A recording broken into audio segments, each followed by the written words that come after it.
மாநில மாநாட்டிற்கு தயாராகுவோம் என தொண்டர்களுக்கு தாவேகா தலைவர் விஜய் அழைப்பு விடுத்துள்ளதை நாம் அண்மை செய்தியாக பார்த்து கொண்டிருக்கின்றோம்.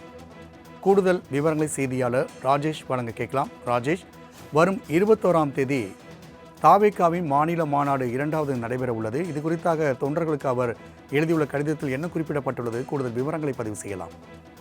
ராம்குமார், வணக்கம். தமிழக வெற்றி கழகத்தினுடைய 2வது மாநில மாநாடு என்பது மதுரையில் வருகின்ற 21ஆம் தேதி மிக பிரம்மாண்ட அளவில் நடைபெற இருக்கிறது. இதற்கு அக்கட்சியினுடைய தலைவரும் நடிகருமான விஜய் அழைப்பு விடுத்திருக்கிறார் தன்னுடைய தொண்டர்கள், ரசிகர்களுக்கு. அதில் அறிக்கை ஒன்றை வெளியிட்டிருக்கிறார். அதில் நம்மோடு அரசியல் பயணத்துல அடுத்த கட்டங்களை தாண்டி வர்றோம்.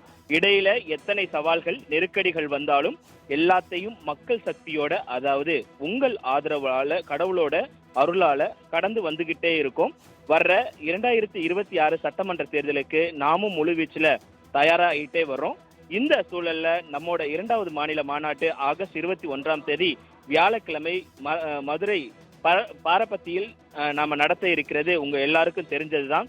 முத்தமிழையும் சங்கம் வச்சு வளர்த்த மதுரையில நம்ம கொள்கை எதிரியையும் அரசியல் எதிரையும் சமரசம் இல்லாமல் எதிர்த்து நின்று ஜனநாயக போர்ல அவங்கள வென்று தமிழ்நாட்டுல மக்களுக்கான நல்லாட்சியை நிறுவுவதே நம்ம குறிக்கோள் என்ற நிலைப்பாட்டை உறுதி செய்வதுதான் இந்த மாநாடு. அதனாலதான் வைகை மண்ணில் நடக்கும் இந்த மாநாடு வாகை சூடி வரலாறு திரும்புகிறது. வெற்றி பேரணியில் தமிழ்நாடு என்ற தேர்தல் அரசியல் மைய கருத்தை முன்வச்சு நடக்க இருக்குதுன்னு உங்களோட பகிர்றதுல ரொம்ப மகிழ்ச்சி.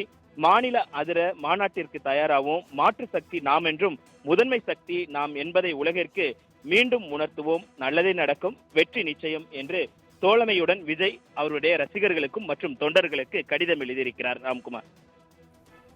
ராஜேஷ், விவரங்களுக்கு நன்றி.